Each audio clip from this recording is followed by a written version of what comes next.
This documentary unfolds the tragic events and a child's deep feelings with experiencing the Holocaust. Lucy Deutsch will bring awareness to the public of the inherent evil that she had to absorb.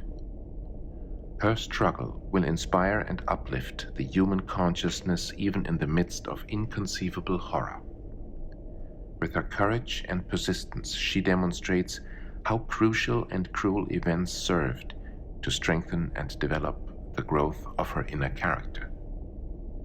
She brings to light an indomitable spirit, projecting that she is and always was grateful to be alive. She'll take the viewer full circle up to the present to show how determination and compassion can be intertwined, constantly reinforcing her quest for a future and a life worth living. I look at this horrible picture. It represents me trying to escape the devil's jaw.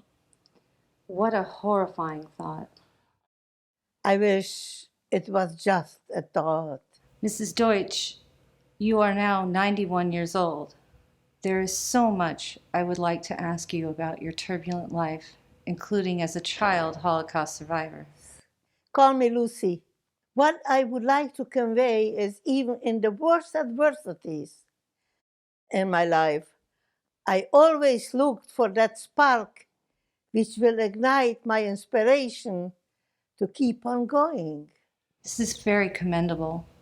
So now, what inspires you in your late years? Among other things, a special work of mine is a musical about my life, which naturally would include my struggle to stay alive through the Holocaust. You mean a Holocaust musical? You may call it that. I wrote 25 songs for it, and it was performed and staged here in Los Angeles. Interesting. Outstanding. I decided to intersperse some short clips from my musical into this documentary. A musical about the Holocaust? Yes, like I said, I used different selective images in this documentary to bring the true story to my journey through the Holocaust and after. This must have been a tremendous undertaking, writing a musical about your experiences as a child living through the Holocaust. I was only 14 when I found myself in Auschwitz. I can imagine you were one of the lucky ones. In Auschwitz, the adult women around me were constantly crying. I did not have time for that. I had to figure out how to stay alive. I'm sitting here with Lucy Deutsch, a Holocaust survivor born Lucy Leibowitz in 1930 in a small town of Ursava in the Carpathian Mountains. Yes, let me just say that from 1939 to 1944, the Carpathian Mountains were given by Hitler to Hungary. Before that, we were Czechoslovakia. In 1939, what were you, 9 years old? Yes. When the Hungarians occupied our region, that was the first time that I was introduced to cruelty towards us Jews. You were young, still. Yes.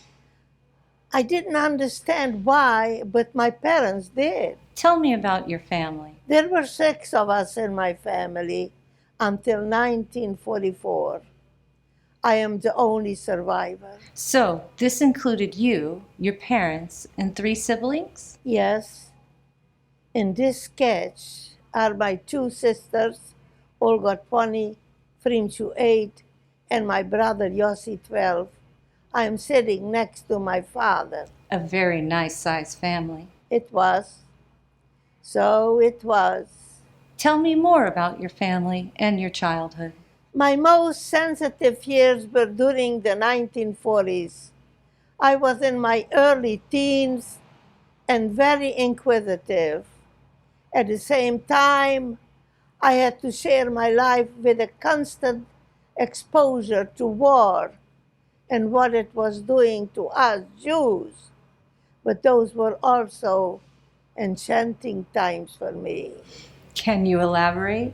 While enjoying my carefree childhood, but when I saw my mother's tears while listening to Hitler's shrill voice coming over the radio, it always managed to dampen my spirit. You mean his broadcasts were reaching your little town all the way from Germany? It sure did, and sometimes we could even catch the broadcasts from out of London. At meal times, my parents were mostly focused on the same subject, the Jewish question. In the beginning, I didn't understand the severity of it all. As a child, my biggest concerns were I wanted to catch a bigger fish the next time when I went fishing, or when to get some buttons for my button game. When did you begin to understand what this Jewish question meant? By the time I was about 11 or 12, when I would catch my mother listening to one of Hitler's furious speeches on the radio, the talk in our house was mostly about his plan he was brewing for the Jews. I suppose by then you knew, yet you say that you had a happy childhood. Yes and no. We, and when I say we, I mean my town, my country, became Hungary with all its trimmings, also its persecution of Jews. It looks like you were torn between a pleasant and very unpleasant life. I concerned mostly about the pleasant. Later, at the age of 14, I had one thought, and that was of Shapsi, the boy next door. So, you were in love? Love to me was too big a word to comprehend at that time. But my friends always teased me about him. I guess you could say that this was your first childhood crush and a very special relationship.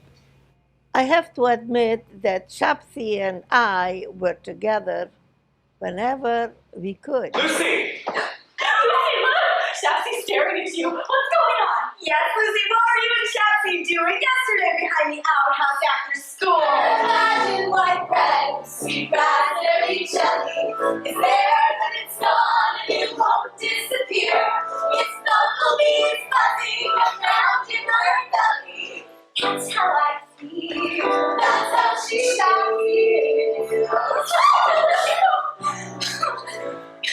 Bumblebees buzzing around in your belly. I really am trying to understand this. Don't you see your if she didn't get any? Anytime I want a raspberry kiss. Imagine white bread with sweet raspberry jelly. It's there and it's gone and it won't disappear. It's bumblebees buzzing around in her belly. That's how I feel. That's how she feels. That's how I feel. That's how she feels. That's how I feel. When Chelsea is near. Shapsi is a very funny name. Let me introduce Shapsi. This is a small part of a song our two characters did together in the musical play. Tell me I'm the only one and I will get down on my knees. Tell me that you're mine, say you'll stay with me. Lucy, you unlock my heart, you're the one that holds me. Tell me you're mine, tell me you're mine, you're mine. Well, that was fresh. This is very touching. Young love. I don't know if I can call it that, but It must have been 1944 when you were 14 and you were still at home. yes, it was 1944, and this was the year when everything changed, and there was one man in particular who really oversaw what was happening in my country. It was Adolf Eichmann, who was in charge of killing all the Hungarian Jews. What happened? I will never forget that early morning when they threw us out from our own house. Everybody out! Police! Everybody out! Mama, Mama, what did they want me? Oh, stay here. I want everybody ready in 30 minutes. Pack one bag for each of the grown-ups. 30 minutes. That's it. Then outside on the street. No, you can't do that. This is our house. Your house? Leave the child alone. Not anymore. When exactly did this happen? It was an early morning in April of 1944. As I looked at the gendarmes, I became numb. I couldn't move my legs. My world just came to an end. They gave us 30 minutes to get out of our house. It must have been very scary to see all those horrible gendarmes standing in the doorway. Yes, it was scary for all of us. Your family, how did they cope with all of that? It is hard to describe. Even referring to it as devastation is too soft a word for it. Mother took charge, and she ordered me to dress my little sister and brother in warm clothing. What do you remember from that day? In my parents' bedroom, there was this huge armoire. I used to hide in there when I was younger, play, pretending Pretending what? that there is no war and we Jews are safe. But that morning, when I passed by my parents' bedroom, I was shocked. I looked at the armoire with its doors wide open, its contents thrown about the floor. I knew that my childish, carefree days were slipping away on that day. 30 minutes wasn't very much time. How did your parents manage? My father, mother, and Olga were beyond recognition. They were hurrying to pack, and everything was utter chaos. I looked in disbelief at my mother and Olga as tears were gushing out from their eyes. I heard that the Hungarian gendarmes were very brutal in their treatment of the Jews. Is that true? Yes, we were very much afraid of them. As a child, this must have been especially terrifying. The armoire told me everything. How could I describe it? When I saw mother's precious things scattered on the floor, I knew. Then my life as I knew it was ending. How would you describe your emotions at that moment? I looked at my family and felt my young pride battling within me, asking, why? I can hardly imagine what you felt all those bitter last moments at home. Later, when we were standing on the street, I was in a daze thinking, this is not real. This couldn't be happening, and it's only a reflection of myself standing there on the street. Was it because everything looked to you as so unbelievable? Yes, because what was happening to us was unbelievable. After some time, they kept us standing there on the street. My feelings became mostly those of anger till the fatality of it all set in. And now, what would you like to say to the world about your personal experiences having lived through this horror, and what conclusions do you have about your ordeals encountered, particularly in the Holocaust? Although the subject of the Holocaust is not new, let me tell you, a long time ago, I came to the realization that it reinvents itself still to this day. This is an interesting statement. What do you mean by that?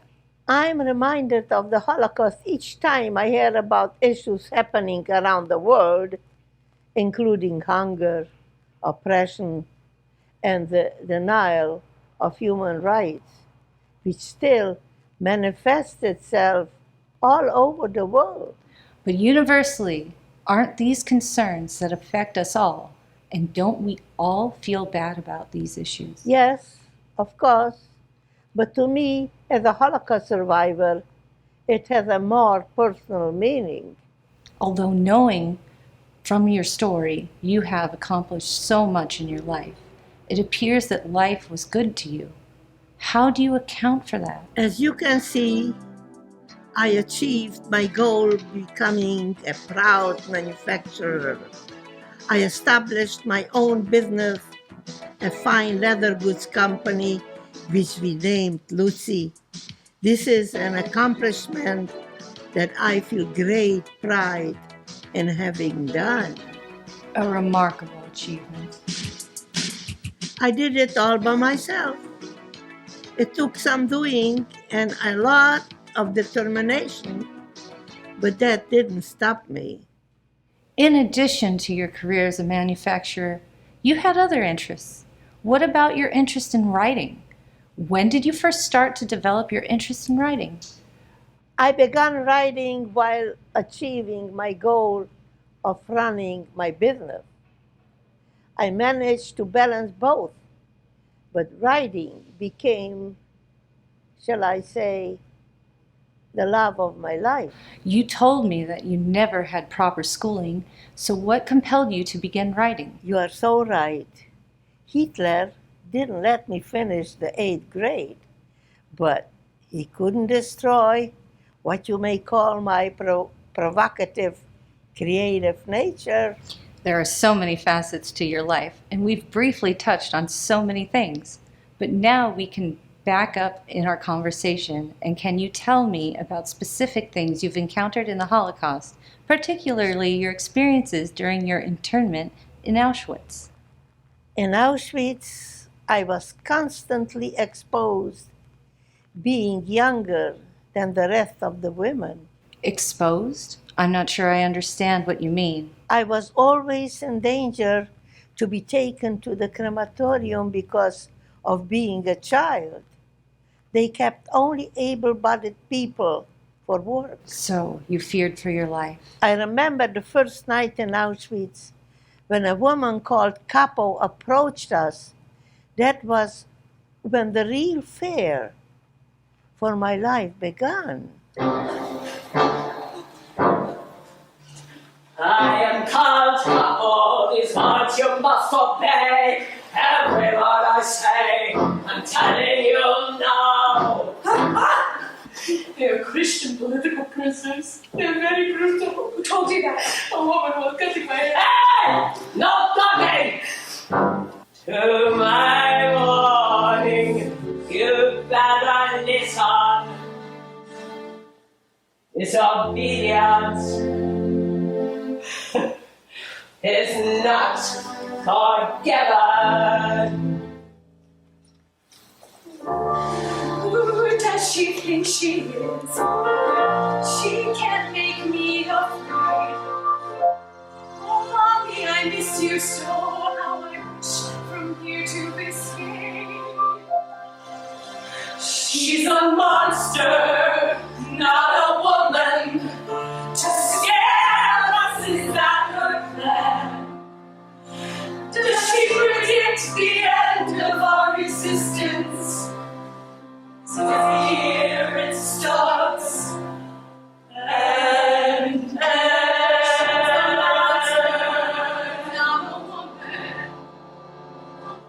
better hide his far away from the troubled times. Couple knew the dangers of a young child.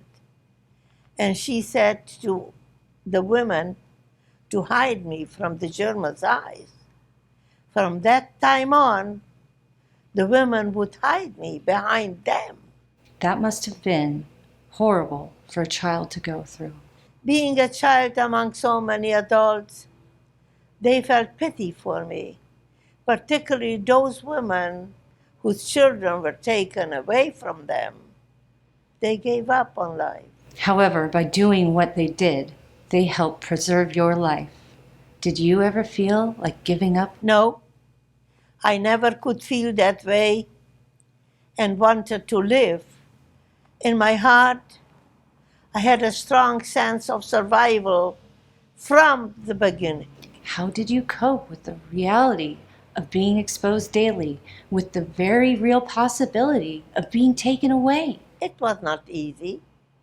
Every day I spent in Auschwitz, I lived in limbo between life and death.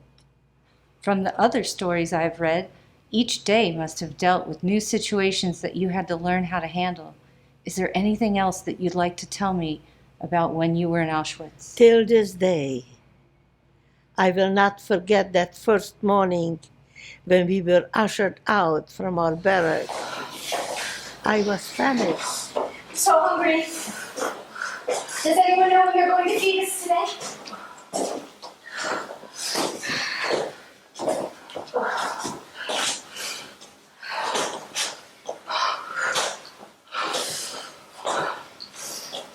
Ricky? Ricky, what is that smell?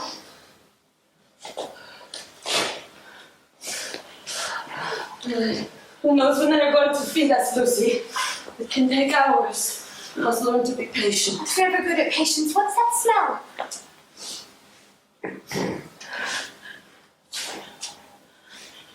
It's coming from over there. From those chimneys? I told you the smell is coming from there. There's something biting my cheeks. Is that what it is? Are you sure you want to know? She knows enough, Figa. Don't hide the truth from No, her. I do. I want to know. I do. Those are hot cinders from bits of skin biting at your cheek. What are you talking about, Tom? It's burning the flesh. Is it difficult to imagine what those first impressions were like for a young child? Such a horrible discovery. I could never get used to the smell in the air from the burning flesh. Yet, I was among the living. I couldn't compromise the horrors I witnessed with the realities of life. I had to stay alive. Lucy, it's beyond most people's understanding of what you endured. And it must be very difficult for you to put into words the realizations of what you as a young girl witnessed and what you lived through. There were times in Auschwitz when I dared to question God. Can you explain what you mean when you say you dared to question God?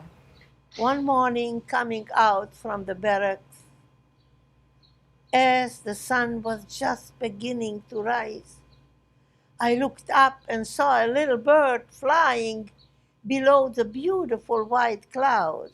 Look, a little bird. Oh, God. God, can you tell me why that little bird's freedom means so much more than mine?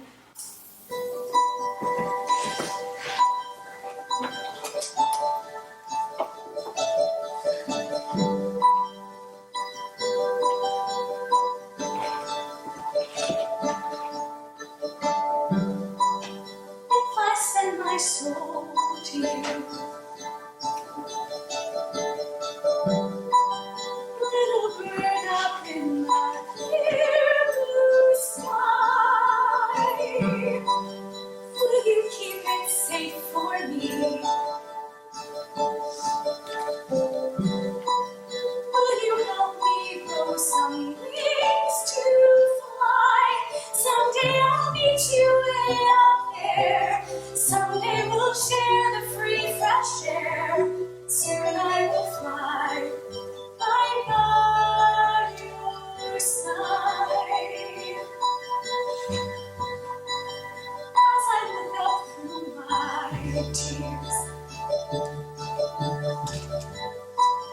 All the clouds are smiling down on me. It's the only thing that's real. Why is it that only my eyes see the little bird in the sky above? Those vultures don't understand your love. But soon I will fly right by your side. Smoke is rising to the sky. Life and death here side by side. Make me wings and help me fly out of here. I can run. I can hide.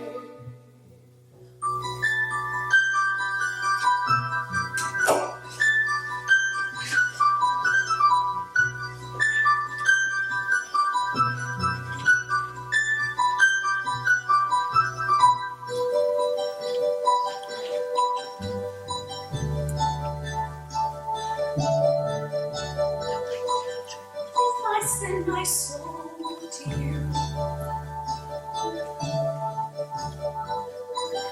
little bird up in the clear blue sky, will you keep it safe for me?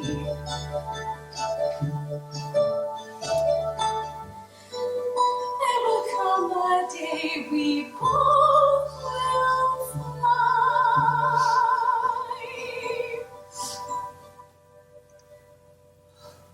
I'm not sure if I understand completely, but are you saying that it was a plea to God? Is that what you mean? You may say that. Shifting our conversation once again, tell me more about this musical that you've written. It sounds fascinating. It's about me. It's a true story. Do you mean it's about your time and life in Auschwitz? Can you tell me a little more about life in the camps? A particular memory that stands out for me concerns one night when a woman fell off the bunk. She was lying and she broke her arm. When the German woman who was watching over us heard the noise, which of course created a commotion, she came running and blew her whistle. We all knew what that whistle meant. What do you mean? When she blew her whistle, you knew what it meant? She's fine. She just tried to show me fun in the morning. At the sound of the whistle, a German soldier quickly entered our barrack. For a reason I still do not understand, he grabbed me and pulled on me to put me on the wagon with the woman who had a broken arm, Please, I'm just too. intending to take me with her to the crematorium. What a terrifying ordeal. Then what happened? I became disoriented, screaming and pulling on him not to take me. Again, I will never know why, but then he let go of me and just left. It sounds trite to say, but you were very lucky. Now, can you tell me about the nature of the German women and men who were guarding you? What recollections do you have that pertains to them directly? Yes, sometimes we heard through the grapevine that the German women around and men were having parties, laughing, playing music, and having the best of time of their life. Hearing this seems incomprehensible given the circumstances. This must have been incredibly difficult to understand the disparity and the nature of what the Germans were doing. Even today, it's mind-blowing to comprehend. Can you expand on this? To comprehend what? Sending people to their death and still be able to sing and dance and have a party and appear to be happy about it.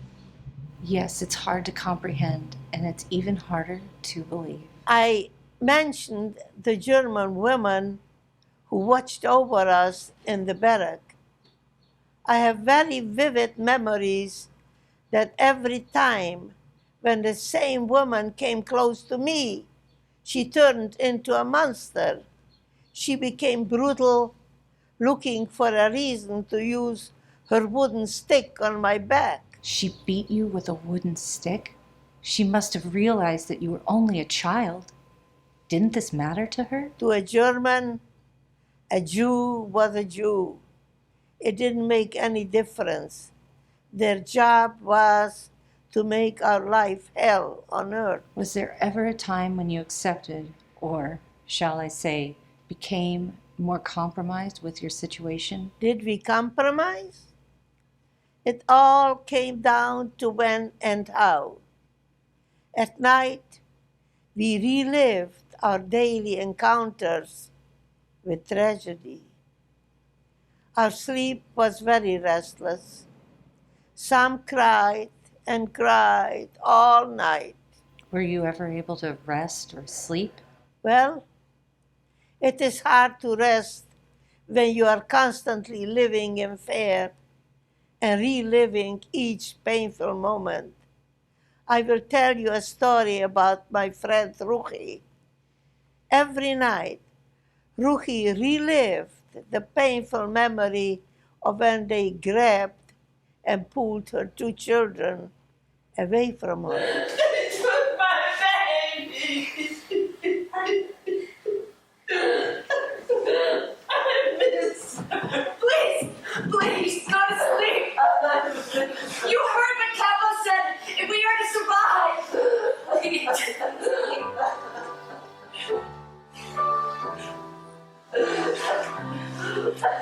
there's no time to weep if we just stay strong. To survive, we cannot look at what is right or wrong. If they see us crying, it will show them we are weak. Think on living to survive, that's what we all must see. These are such painful memories, and all of this must have been difficult for you as a child to understand. We all had loved ones taken to the crematorium.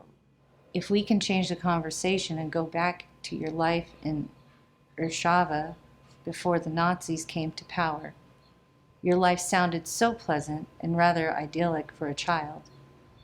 Now, I would like to hear more about your hometown of Warsaw. Warsaw was very picturesque. We had a movie theater, a courthouse. I loved my hometown. Tell me more about the memories that you have from a life in Warsaw. Again, I would say that from 1941 to 1944, that these were my sensitive but very turbulent years. The talk about war was constant. Sometimes mother would listen to Winston Churchill talking on the radio. That is how we were informed about the real news. She used to tell us children stories about the years she spent in her beloved America.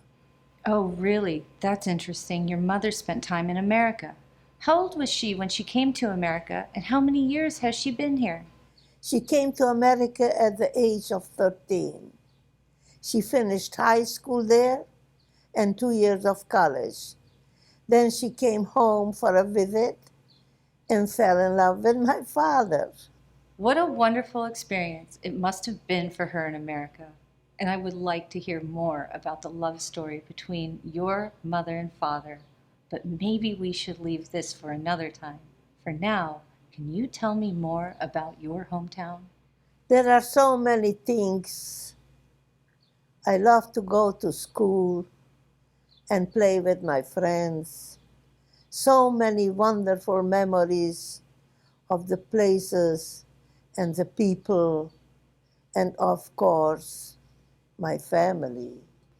I can tell that it definitely sounds to me that you were a happy child. Don't forget, in those times, we children were very naive compared to today's children. Yes, we were able to adapt to war, but our innocence was never far behind. Therefore, you may say that I was a happy child. Going from an idyllic childhood to life in the camps had to have a deep impact on you. Although from what you had said, it looks like later in the camp, you were handling your naivete all right, combined with your observance. I agree. Imagine with that kind of mentality, and then to find myself in Auschwitz alone with none of my family with me. That must have been very hard on you. In Auschwitz, I suffered differently than the adult women around me. Each time I was exposed to cruelty from a German woman or the couple, it was a new shock to me. In hindsight, being childishly innocent made it harder for me to comprehend. No wonder. After all, you were just a child living what could be seen as an adult's life. I know you have more stories about your early life. Let's go back a little and what else you can tell me about your life as a child in Ershava. I recall that in school, when I encountered an anti Semite child with an abusive tongue, I fought back. But this was not the case in Auschwitz. In the camp, I was powerless. The German women watching over us with their thick wooden sticks, they brought on a certain fear in me which I didn't possess before. Can you describe this fear? Is it because in Ershava you were at home and with family and friends, people who loved you? It's not that. From the beginning of the war, we Jews suffered. There were always harsh orders given that only applied to the Jews.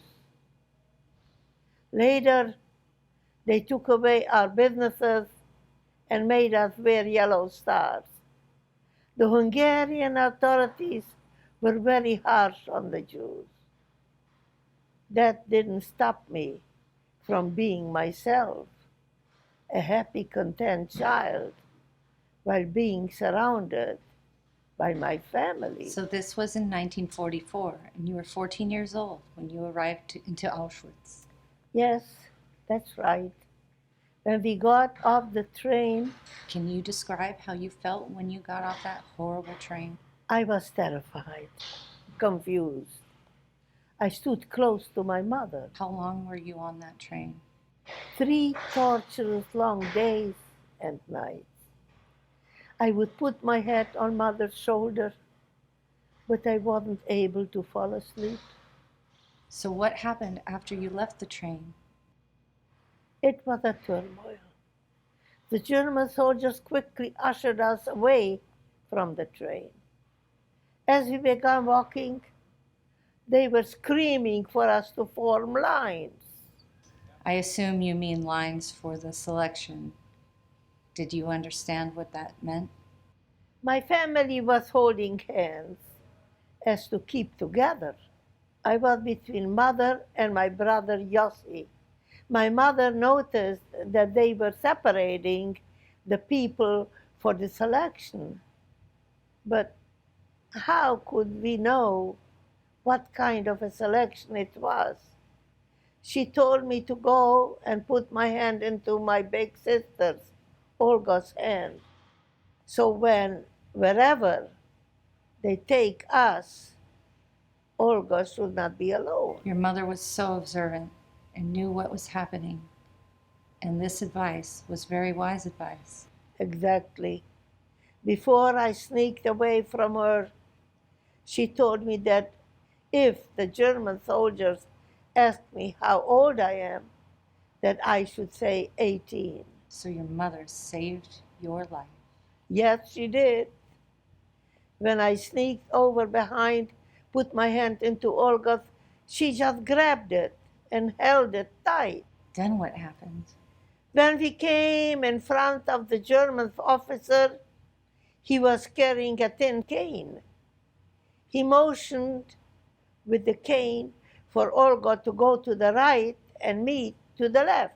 In all of that commotion, I became confused. I screamed out, 18, I'm 18. At that same instant, I felt Olga pulling me toward the right. Earlier you said that you were in Auschwitz alone, but initially you had been with Olga. What happened that you ended up alone? After they shaved our heads, then walking in a line to the shower, somehow Olga and I got separated. I am assuming there were a lot of people in the line, and it was confusing and frightening, and you couldn't find each other in all of the confusion. When we came outside, they made us form lines. I was in a panic, searching for my sister. But with the shaved heads, we all looked alike, and I didn't see her. There must have been an incredible sense of panic when you couldn't find each other. That's right. Then I heard my name and saw Olga. We hugged and cried on each other's shoulders. This must have been an incredible moment for you and Olga. A German woman came over to us and ordered Olga to be quiet. Olga, with tears in her eyes, happily told her, I found my little sister. The German woman pulled me away, shouting, no sisters together. She grabbed my arm and put me with another group of women. So this is how you ended up separated from Olga and ended up alone. In Auschwitz, it was terrifying for me to be alone among so many adult women. In the beginning, I was childishly naive, depending on them, depending to help me. But they couldn't because they had very little confidence left in themselves. I had to learn how to defend for myself. I suppose you had to grow up before your time. One day, they took us for health inspection. And while we were waiting for the doctor to arrive, we could see the German standing in the open window, grinning. It was this memory that I recalled years later, and I couldn't help but write a song about that for my musical.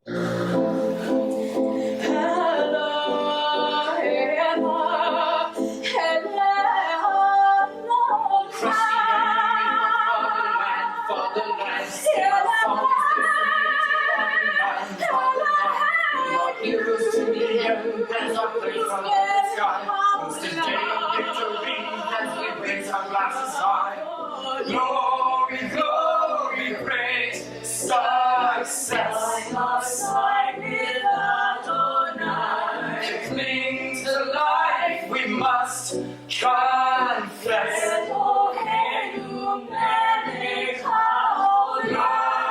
Glory, praise, success. To survive, we must try. Cling to life, we must confess. With God, we'll make it. Come what may.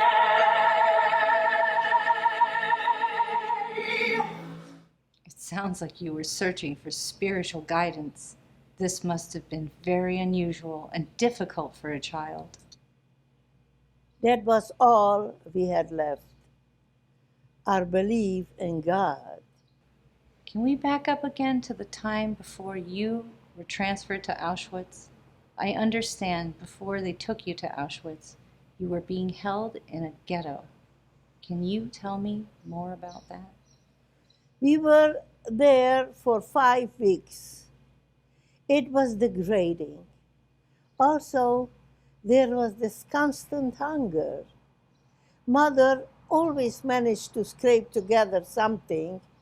It was Olga and I at night to sneak over to the fence and make the change with our belongings for food. Why didn't your father go to the fence in search of food? Wasn't it too dangerous for children your age? If the gendarmes would catch father, he probably would be shot. With women, they were more lenient. So you and your big sister took a chance. We were not always successful. What do you mean you weren't always successful? Well, on one particular night, the gendarme caught us dealing with a peasant woman who was outside the fence. Yes. But we've been in this ghetto for 3 weeks. Do you think they'll let us go home soon? I hope so. What do you have? A damask tablecloth. I can give you the bread and the onions, but not the butter. What else do you have? I have this. It's a pure gold necklace. Oh, Jewish whore! What else? Nothing! Please leave her alone! Please! Follow me back to your tent. If I catch you here again. Yeah.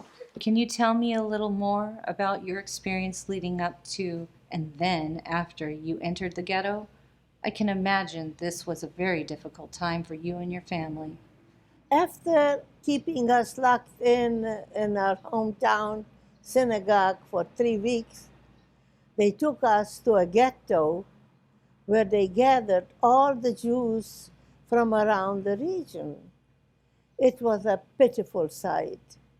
In the ghetto, the people were walking about aimlessly. How about you, Lucy? What was your reaction to life in the ghetto? I missed my friends, my school. I was walking around with a childish curiosity to find out what that place is all about. Most of us lived in tents. Others who came before were sleeping under the open roofs where they used to keep the finished bricks. When you say finished bricks, I assume this ghetto was or had been a brick factory? Yes, but it also was a torture chamber for us Jews. This is a very powerful statement. Can you elaborate on this further? The Hungarian gendarmes were very brutal. I had to witness cruelty, punishments, particularly towards the Hasidic men. The gendarmes did it for their enjoyment, but to me, it was degrading to see these holy men treated like that. What else can you tell me about the ghetto? I remember the last day in the ghetto. As I approached our tent, I saw my mother crying with tears coiling down from her face into the soup she was cooking on the small brick fireplace. Till this day, I can't forget that sad picture. At the same time, I was not prepared for what is waiting for us the next morning. You are referring to your transfer to Auschwitz. So happens that my family was among the last to be called to get on the train. I remember looking back while climbing into the train. All I saw was emptiness. It looked like people who were there never existed. I can imagine what a child's imagination would see in a place like that. That is what separated me from the adult, my imagination. Now, earlier in our discussion, you shared with me the story of your arrival at Auschwitz. Can you tell me more about Auschwitz and some of the things that you witnessed? Many horrible stories have been written many times over about that place. But the real feelings I felt is just not something that I can put into words. It's impossible to give you the inner emotions, torment the survivors were forced to live with. If you could try to explain your feeling as best as you can, because it is important to try to understand. I'll try. Take a human being and place him or her in a situation. You may lock him up in a prison, beat up on him, starve him, or even torture him. That will not describe a fraction of the mental and physical suffering what we went through in Auschwitz or in any other concentration camp. These are very powerful visuals. To take it one step further, can you express the physical reaction you felt being there? Let me give it to you this way. Did you ever feel nauseated with a sensation of reaching up to your throat, choking you because something very bad happened to you? You mean physically? Exactly. But combine that with mental fatalism, this was an everyday feeling in all of us. For me especially, it came on when I was thinking of my mother, my little brother, and my little sister dying a horrible death in the crematorium. At this point, you were aware of what had happened to your mother and siblings. It's hard for me to imagine such a realization and the trauma you felt. But that is precisely how we all felt. The hunger, the dehumanization was a lesser part of our suffering. Those things were only a continuation of our pain. Yet you survived. Now, even after all of the terrible suffering that you were subjected to before and during your internment, you appear to have withstood it all and adjusted. You survived. So, if I can be so presumptive as to say you don't show a trace of that kind of suffering anymore. But it's within me, hidden between the cracks of time. In the past, I have heard many survivors talking about the hope that they clung to while in the camps. Yes, there was hope. Without it, there would be no reason to wake up. But there were those who gave up.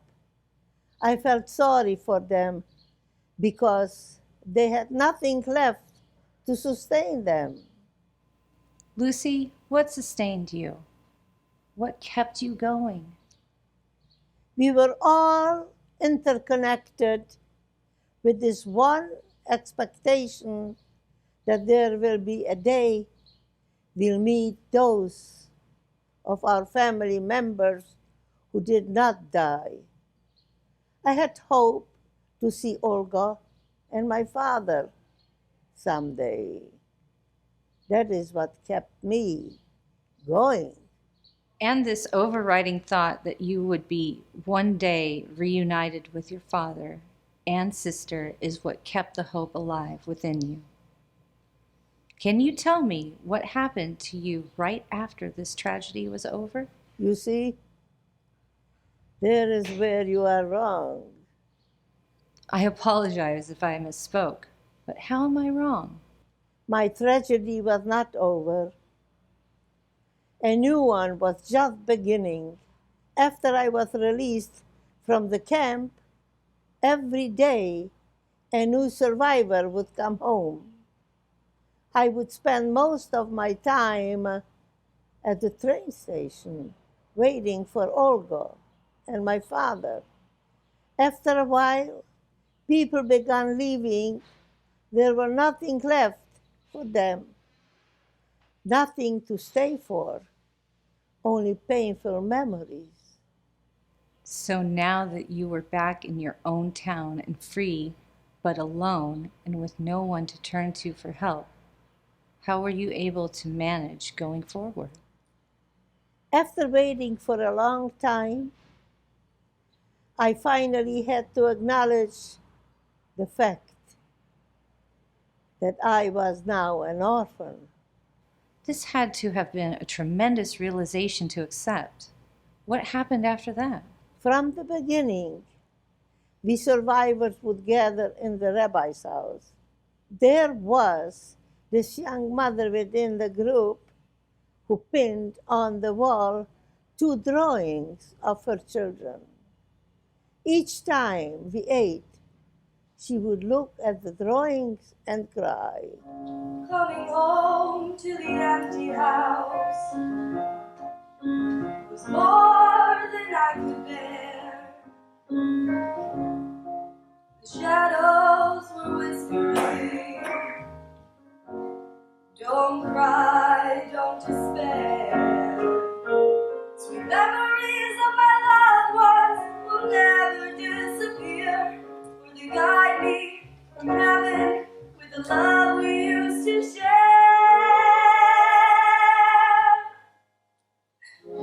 Paper children, hanging on the wall. Paper children, what is left, that's all. The memories of yesterdays. Together now no more. Like sheep to the slaughter. Never again. Nevermore. Ashes, new life, new hope will rise. Forward we must go to a future no more cries.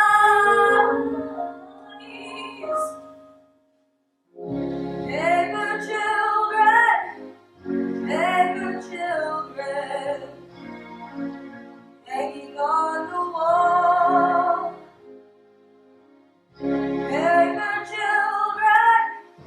Paper children, what is left, that's all. The Nazi beast could not destroy us. Like a seedling will grow again. Orders coming from above for all, never again. Our children will be brave and strong for the world to see.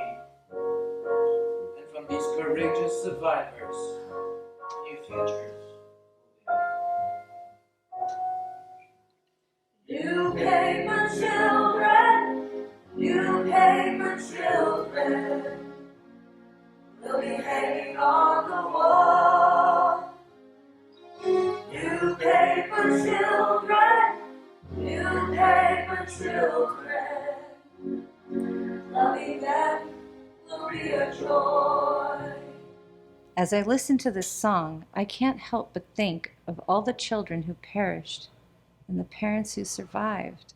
Each time I looked at those drawings pinned to the wall, I was thinking of my little sister and brother. So, you were now an orphan and on your own, and you made the decision to leave. Not before I said goodbye to my favorite place at the river, a place where I had spent so many hours together with my friends. especially my friend Shapsi. Quiet river, you reach so far, yet you are so near. Whisper to me that I may hear. Why did my Shopsy not come home? Just you and I, we are both alone. I need your strength, your flow of life. Please send them to me, for I'm not sure what my future is going to be. Please don't rush away, stay a while. Stay a while with me. Quiet river, you reach so far, yet you are so near. Whisper to me that I may hear. Without my friends, without my home, just you and I, we are both alone. All I have left from my sweet memories, in your water's reflection I see my lost family. Tell me how to forget all those tortures that I met. Tell me how to live free. I promise not to give up and keep on going. Like you, please tell me the way how to make it come true, come true. Quiet river, tell me what I want to hear. For my future, do I have to fear? Just tell me everything will be alright. Tell me what is waiting for me out there.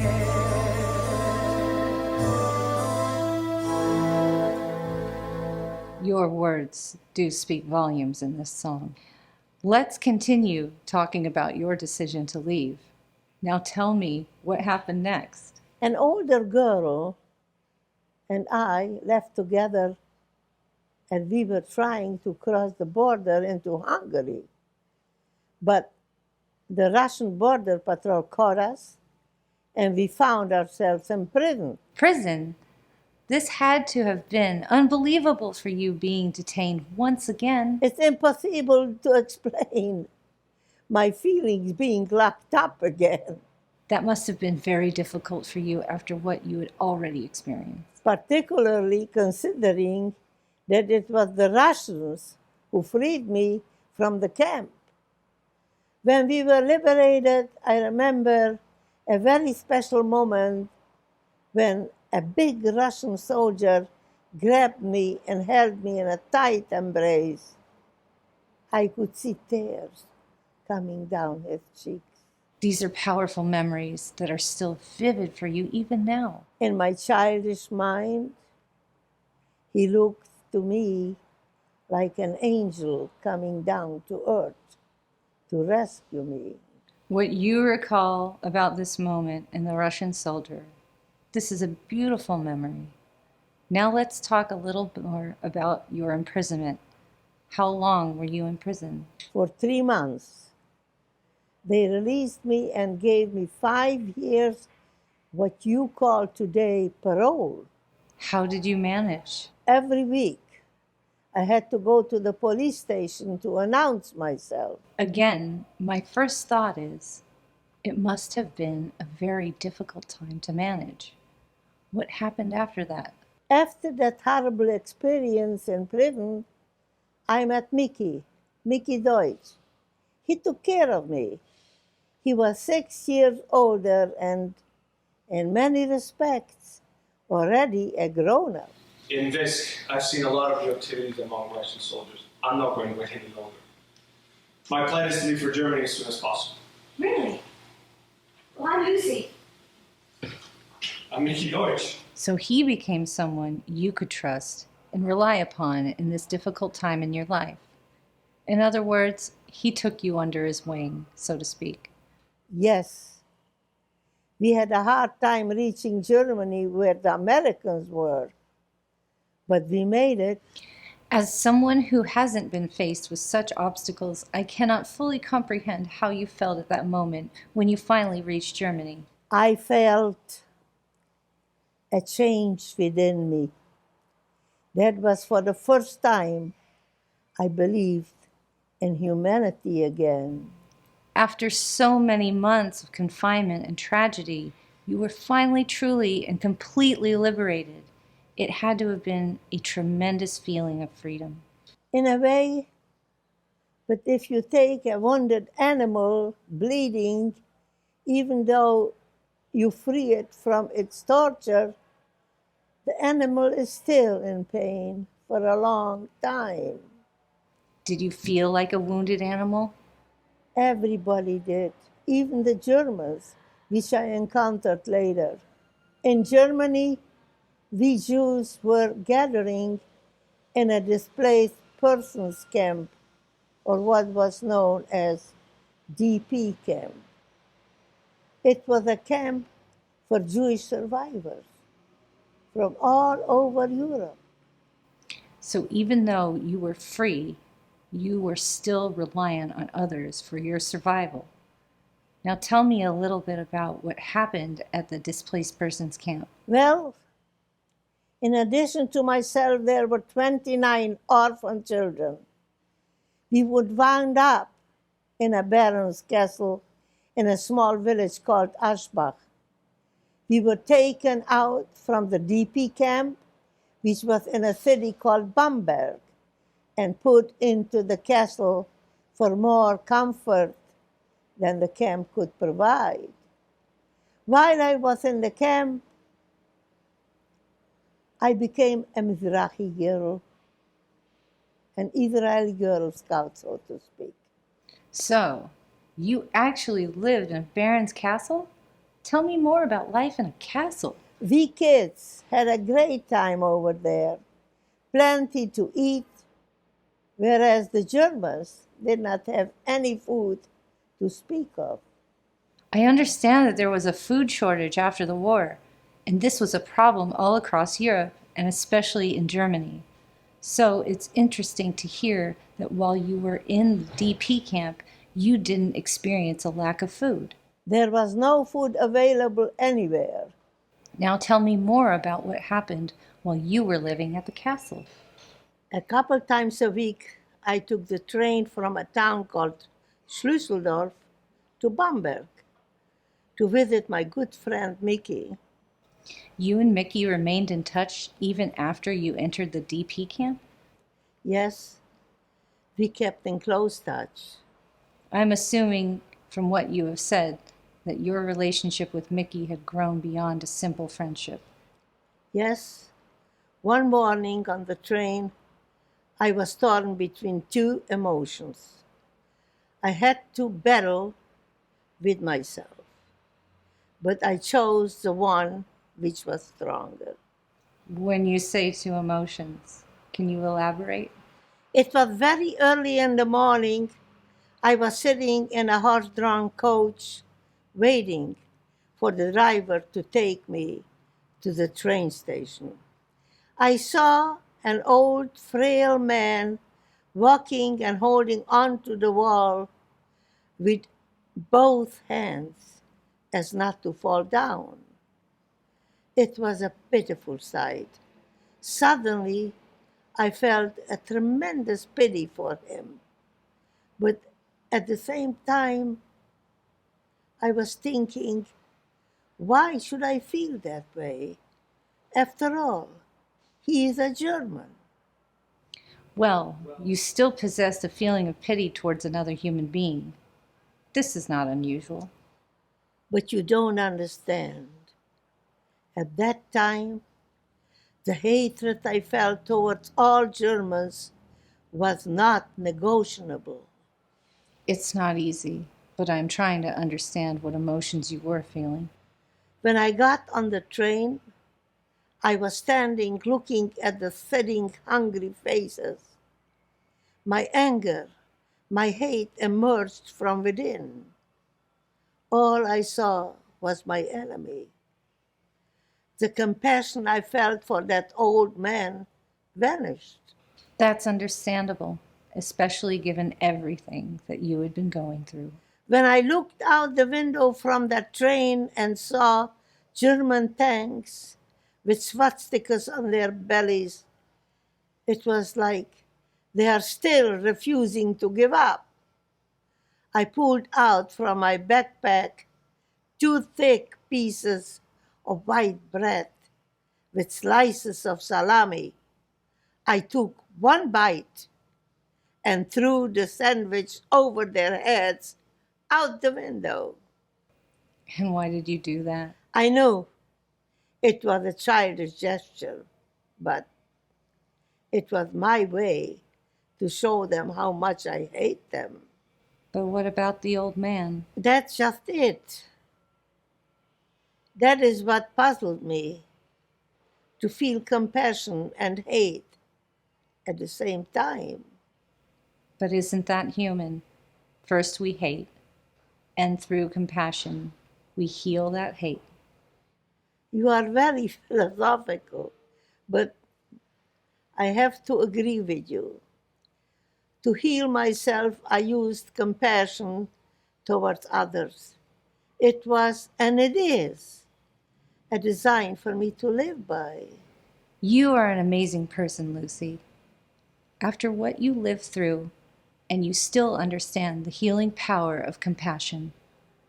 And I can see how your action of throwing the sandwich was your act of defiance. Now tell me, did the food shortages continue? Stores were empty in most of the European countries, particularly in those where Hitler used to control. So let me see if I understand. While you were in the DP camp, there was food for everyone, but things were different outside of the camp, even for the Jewish survivors. How did the people cope? It had an effect on everybody, but mostly on us Jewish survivors. We didn't have anything to fall back on, but our men found a way to keep us going. Can you explain what you mean that the men found a way to keep you going? By finding out which country is void of what and supply it. As an example, Romania had plenty of spices, whereas we didn't have a grain of pepper or any other spice. Or Czechoslovakia didn't have a cigarette but had plenty of sugar. Or Hungary didn't have a speck of sugar but had other things that we needed, or should I say wanted. All of this sounds very sad, but intriguing and also very complicated. So, what happened? Did you have a role in getting supplies? It was late 1945, in between waiting for my father and Olga to come home. I took some time out. You took some time out. Can you explain? There was this boy, his name was Zalmay, and he was 1 year older than me. I managed to persuade him that we should work together and for the two of us to go and make some money. You mean to make money on the black market? In a way, at that time it was legitimate, except for the Russian soldiers. They stopped everybody for papers in all their occupied countries. So, what did you do? We planned carefully our trip. We got a hold of 2 Russian military outfits, complete with Russian belts and caps with red stars on them. Then our people supplied us with 6 cartons of Russian cigarettes, and we were off to a city called Bratislava in Czechoslovakia. That was a bold enterprise, considering that you were both still children. While traveling through Hungary, we had it easy. The Hungarians were very much afraid of the Russians. We put up a good front, talking only a native language, pretending that we are Russians. This is an incredible story. Of course, it opens up so many questions, and the overall question is, how did you manage to get back and forth? I know from what I have read that the trains were not running properly right after the war. Like I said, we planned very carefully. We didn't overlook any obstacles which may occur. The plan was given to us by our men who made this trip before. Most of the time, we had to look out for freight trains and wait for long hours at the train stations in order to travel. Please continue and tell me more. This is all very fascinating and intriguing. How did you manage in a world turned upside down? It wasn't easy. We were very vulnerable. The Russian soldiers were war beaten. They did not respect anything or anybody. No girl dared to go out on the street after dark, particularly the Hungarian, particularly in Hungary. And here we are, two children, alone, exposed to the elements, thieves, and drunk Russian soldiers. Now, this is a rather sensitive topic, but I heard Russian soldiers were raping women in Germany, but not in other places. Remember how much they suffered. And Hungary was an ally of Germany during the war. Now, what your work with Zalme, did you make that exchange for the cigarettes? Yes, we did. When we finally arrived in Bratislava, we were walking on the streets, ignoring the people staring at us. We looked like two young Russian soldiers with rucksacks on their backs. We went into a store and told the owner that we came for. He was shocked to see two children on such a dangerous quest. You were both very brave, considering the harsh conditions you encountered. With our precious cargo of sugar, we were heading back to Budapest. So it sounds like you were successful in your business venture. It was not only the handsome profit we made, but the pride we felt bringing it off. It sounds like your bravery has no limit. I don't know if I would call it that, but sometimes necessity makes things happen. Like later in Germany in 1947, I had to decide if I should go to Israel instead of America because I was persuaded to think that Israel needed me.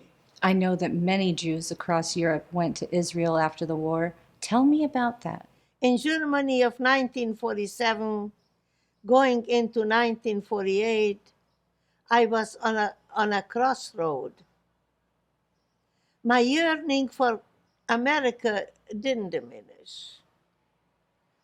I could remember Mother always talking about America, but my feeling for Israel was stronger. So you chose Israel? It was May 1948, and I came into the DP camp and found people dancing the hora. It was jubilation, a celebration, announcing establishment of the state of Israel. How did that affect you?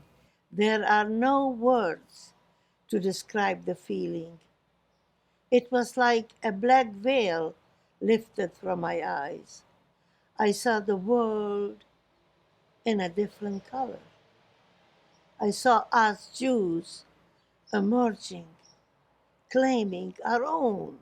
What about America? I loved America, but Israel needed all the help it could get. I married Mickey, and we were off on a small ship to Israel. You married Mickey.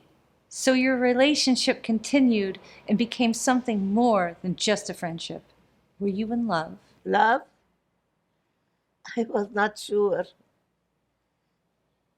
What did I know about love? The only love I knew was my family. My wounds of losing them were still very fresh. He watched over me. He was 24, and I was almost 18. You were so young, and I imagined very pretty and adventuresome, so I would assume you must have had a lot of boys after you. Not so. Mickey kept an eye on me.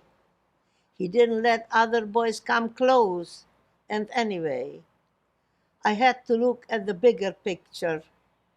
Now that I decided to go to Israel, I had to become a more responsible person.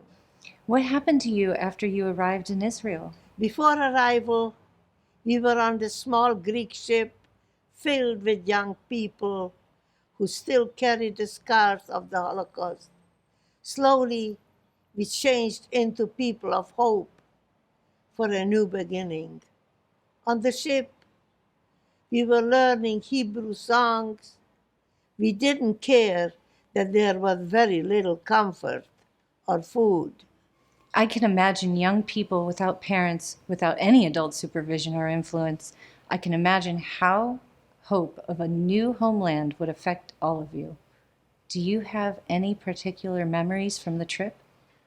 It was dawn, and I was standing at the rail of the ship when I saw the shores of Haifa.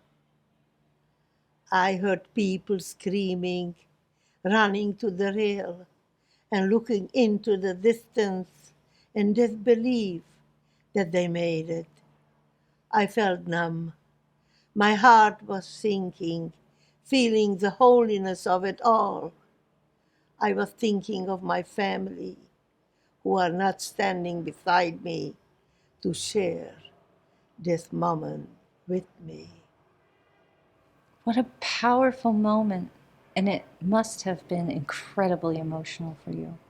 Stepping down from the ship, there was no doubt in my mind that I made the right choice. Mickey was assigned to the Israeli army, and I got a position in the Israeli Air Force. We were young and very eager to prove ourselves worthy of helping in the creation of our own country. So, Israel became your new home. How long did you live in Israel? We lived there for 10 years. In November of 1949, I gave birth to my son, Michael. I was a proud mother.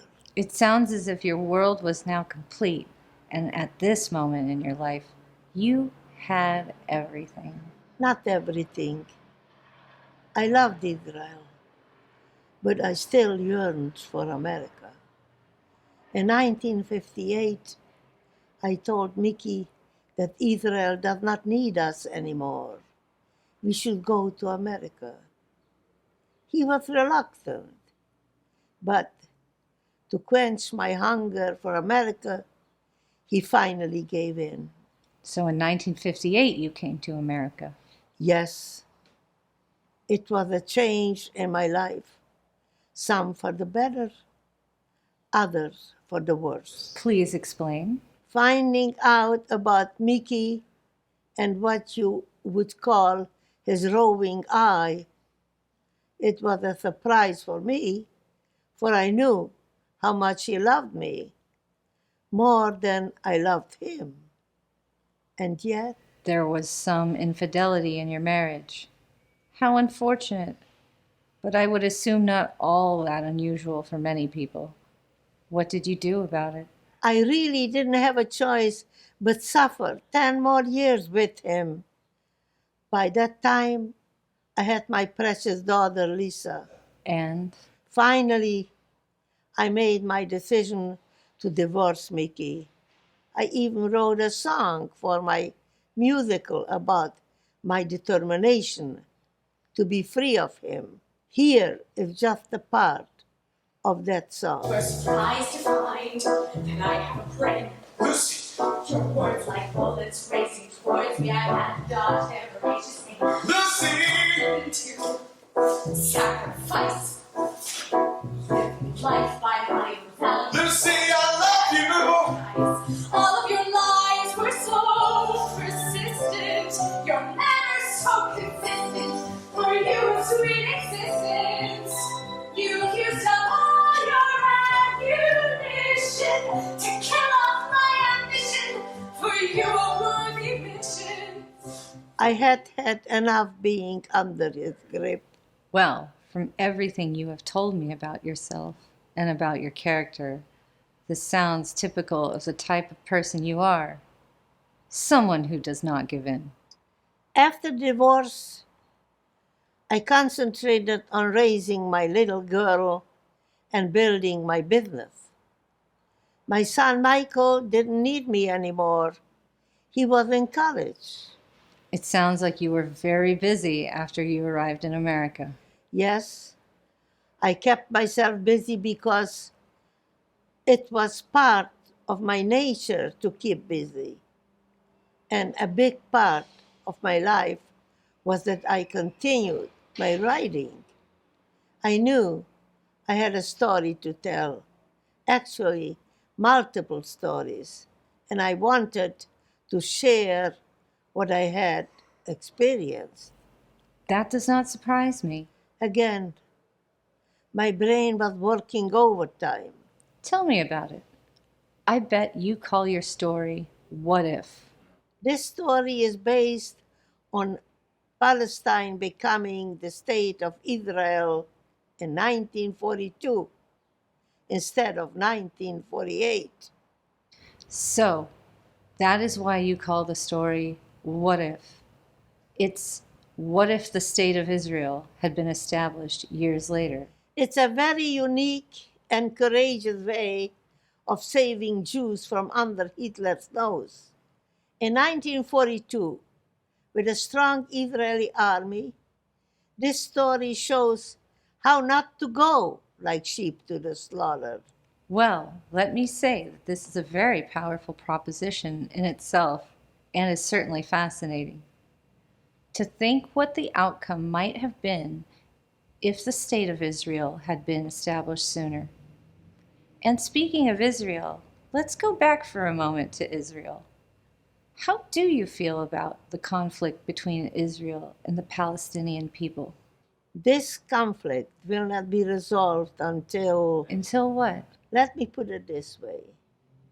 The brain is a very fragile piece of equipment, and if it's not willing to absorb change, it is destined to stay as it is without any progress or development. This sounds very complicated, but with respect to my question, can you clarify your sentiment? The Israeli-Palestinian conflict is a subject the world may not understand.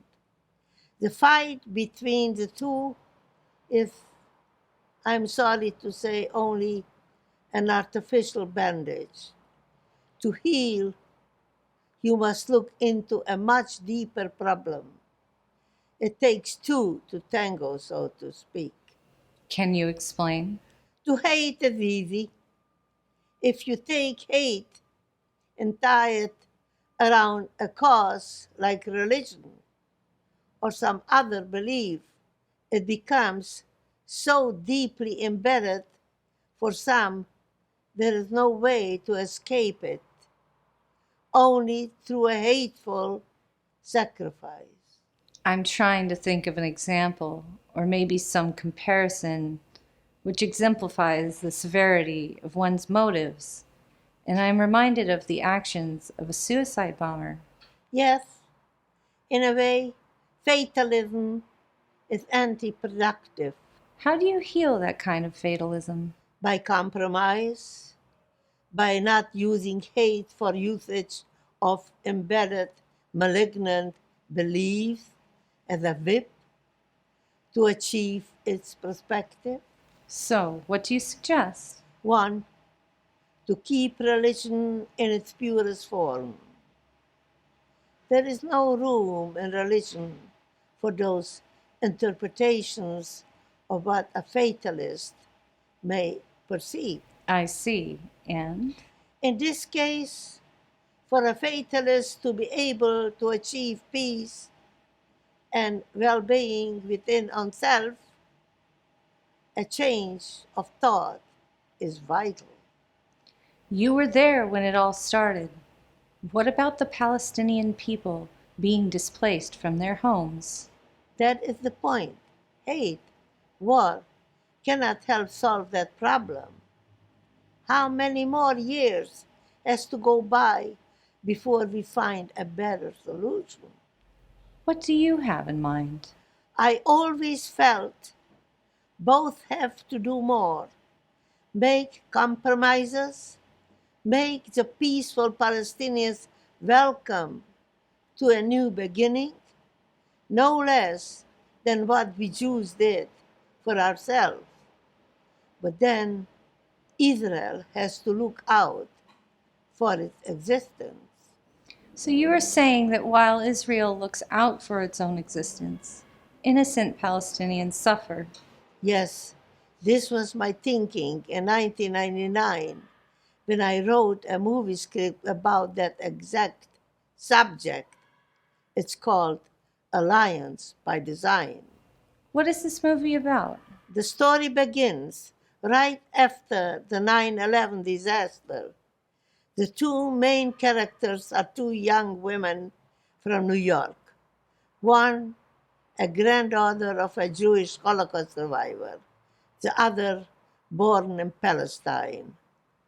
As the story develops, through a solid friendship, they forge an alliance to help the children in Palestine. I gave this story a look at humanity at its best. But what about the conflict? How did you manage that? Although the story is fictional, I didn't camouflage the conflict, and I didn't take any sides either. Well, I must say it is certainly a compelling perspective and one that has tremendous merit. Although you realize there will always be critics in this discussion. If I may, can you tell me how you developed your writing skills? To me, writing movie scripts are only images on a screen, but put them into the right perspective, they make a story. A manuscript, on the other hand, are thoughts which are emerging from the characters without boundaries to express their inner conflict of feelings. Your awareness of it all is amazing. What else? In 1999, when the Desert Storm invasion was going on, CNN was asking the American songwriters to write a song about the Gulf War. And? So I wrote a song, The Proud Americans. And? And CNN chose 5 songs from 200 song submissions they received. Mine was one of them. I got a letter. A letter? From General Schwarzkopf thanking me for the song. Lucy Deutsch received a letter about her song from the Gulf. The sender said he was giving it to Armed Forces Radio. So all the troops can appreciate it as much as I did. Sincerely, H. Norman Schwarzkopf, General, U.S. Army. That letter warmed my heart. I feel so proud. Proud to be an American for the freedom you give to me. You embrace the weak, you are the one for a better destiny. I'm proud of marching by your side for the rights of all with you. To you I am ready to give my life. Cover me red, white, and blue. America, my love, with your waters so blue, your valleys so green, you're mine. America. What a powerful song, and especially meaningful taken in context with everything you have experienced in life. Every 4th of July, I feel guilty that the American people are not exposed to this song. This song is obviously all about patriotism. Now, out of curiosity, I have to ask, did you ever write a real love song? Funny you should ask that. I received an award for a 30-minute show for which I wrote a beautiful love song that I titled Alone. Sherry Curry joins Mark Williamson to introduce a haunting and poetic new love song entitled Alone, written by the very talented Lucy Deutsch. Sitting by the sidewalk, feeling deserted, watching the children, how they play. Ignore the world around me, I want to go over. I wish I had the courage to go their way. Oh, I am I lost and lonely, prisoner within myself. I have to break out. I'm reaching for you to show me love again. Alone, I don't wanna be alone. I need you by my side forever. Alone, I don't wanna be alone. I need you by my side. Now I need you forever.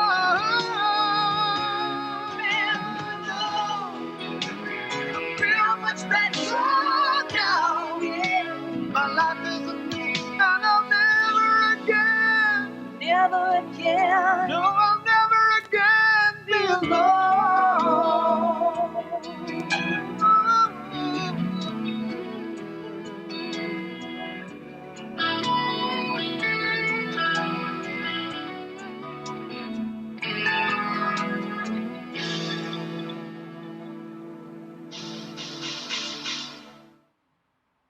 What a beautiful song. And the words are so meaningful in saying that nobody wants to be alone. You are so right. I know that you write so many different things. Did you ever write a book about your experiences?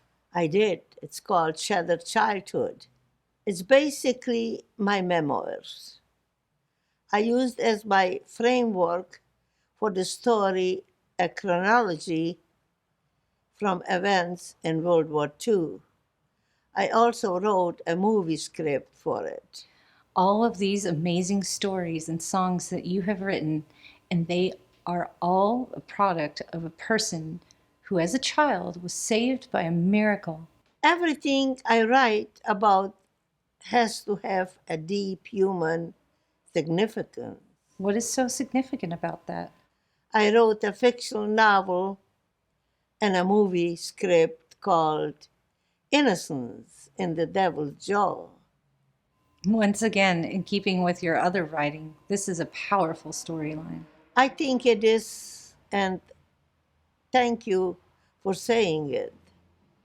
It shows how Hitler's hatred still managed to reach this young 8-year-old. You have been so prolific in your writing. What did you do with all of your work? Did you want your work to be exposed? Yes, but my interest is in the writing. You surprise me, Lucy. I found my mind to be adventurous. So I'm constantly exploring its creativity. And you continued writing and putting it on your shelf. I am proud of my writing, but I was also proud of building a successful business for myself. I'm sure Hitler turns over in his pit of hell to let this little girl slip through his fingers. I made a point to leave a special CD about my plight through the Holocaust in poetry for prosperity. I'm not surprised. I know that you write beautiful poetry. The CD should be in every household. Like I said, I made it for posterity. Words fail me. Lucy, you have done so much during your lifetime between your career as a businesswoman and your writing. May I ask you, what would you say is your proudest achievement of your long and very eventful life? Would you believe the last song I wrote for my musical?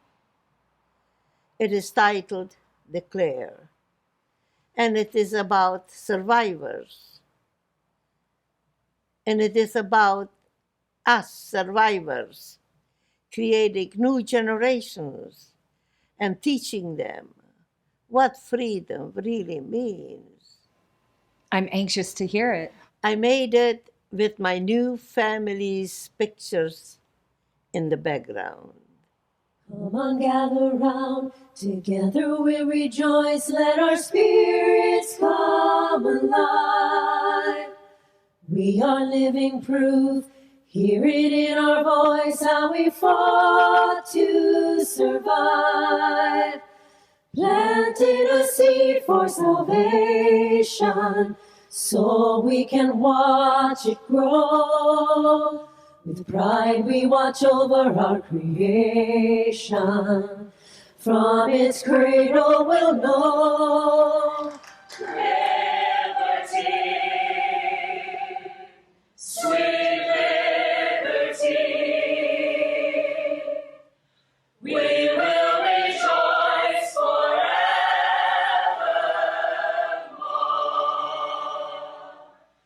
We will rejoice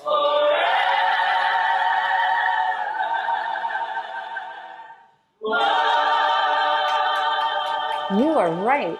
This song tells it all. It's beautiful, especially your family. My last wish is to bring my musical back to the world's awareness. Well, let me say, after hearing your lifetime of determination and the obstacles you have overcome, I truly hope that it will happen. Thank you. Just stop and think about how many children like me Hitler killed. Yes, the numbers are staggering, and still to this day, so very hard to understand. As we are drawing near to the conclusion of our conversation, I'm curious to know, did you find any pictures from childhood or of your family? Only my father. That's the only picture I have. Photographs are so important in life. I know this photograph of your father must be so very important to you, and of course, you have your memories. That was another lifetime. No more tears. Today, I am content. You are a remarkable person, and I must say, still active at age 91. I am still counting my blessings. I still have a lot of things to do. Lucy, as we conclude our conversation, I am reminded of what you said previously in our discussion, and I must say I think you stated it very powerfully when you said, "How many like you has Hitler killed?"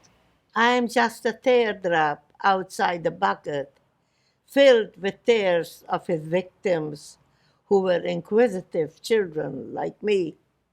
So true. So very true. Quiet river, you reach so far, yet you are so deep.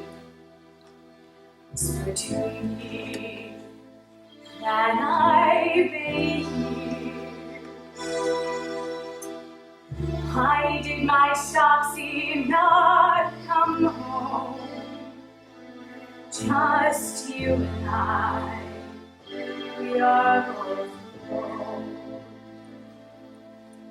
I need your strength, your flow of life, please send them to me, for I'm not sure what my future is going to be.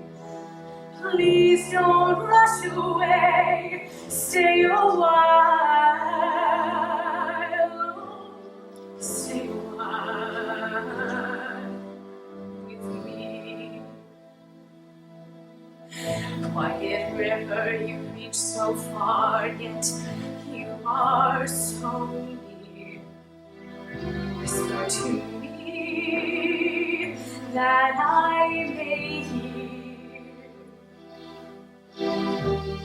Without my friends, without my home, just you and I, we are both alone. All I have left are my sweet memories. In your water's reflection I see my lost family. Tell me how to forget all those tortures that I met. Tell me how